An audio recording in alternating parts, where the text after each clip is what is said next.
Ndugu wahitimu na wageni waalikwa, Mamlaka ya Mapato Tanzania ilianzisha utaratibu huu wa kuwa na vilabu vya kodi katika shule za sekondari na vyuo mnamo mwaka 2018.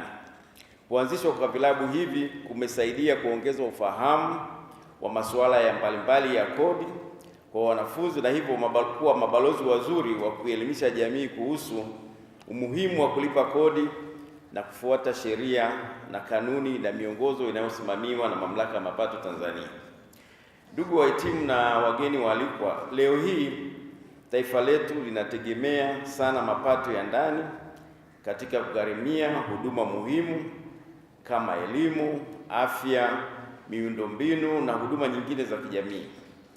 Hivyo mchango wenu kama vijana wenye uelewa wa masuala ya kikodi ni mkubwa sana katika kuhamasisha jamii kulipa kodi kwa hiari. Na wasihi sana wahitimu wa Tax Lab tunaowaaga leo kuwa mabalozi wazuri wa elimu ya kodi popote mtakapokwenda na kuepuka na kupinga vitendo vya ukwepaji kodi, kutumia elimu mlioipata kuanzisha ubunifu wa biashara zinazofuata sheria za kodi. Aidha, TRA itaendelea kushirikiana na vyuo vikuu kuhakikisha kuwa elimu ya kodi inaendelea kutolewa kwa vitendo, kwa sababu tunaamini kuwa vijana wa leo ndio walipa kodi wakubwa wa kesho.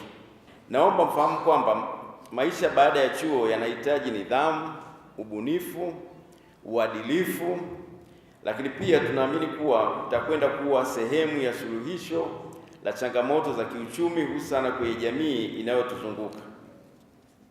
Ndugu wahitimu na wanafunzi na wageni waalikwa, wote tunafahamu kwamba kodi hizi zinazokusanywa ndizo ambazo zinasaidia taifa letu kuboresha nyanja za kimaendeleo na kusaidia jamii yetu, ikijumuisha utoaji wa mikopo ya elimu ya juu, utoaji wa elimu bure, uboreshaji wa miundombinu ya elimu kama vile ujenzi wa madarasa, mabweni, nyumba za walimu na ununuzi wa vifaa vya maabara na vya kufundishia.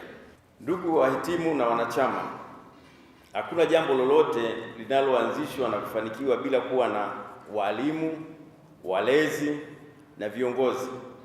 Hivyo basi, tunaomba wote mliopewa dhamana ya kusimamia vilabu hivi muendelee kutoa msaada katika kuendeleza jumuiya hizi za kikodi, kwani kwa kufanya hivyo mtakuwa mmesaidia kuisambaza elimu hii katika kundi kubwa la vijana, na mchango wenu huu hautasahaulika daima. TRA inaahidi kuendelea kutoa msaada na ushirikiano katika kutoa elimu ya kodi kwa jumuiya zote ambazo zitaonyesha uhitaji wa kupata elimu, hivyo wakati wote itakapohitajika.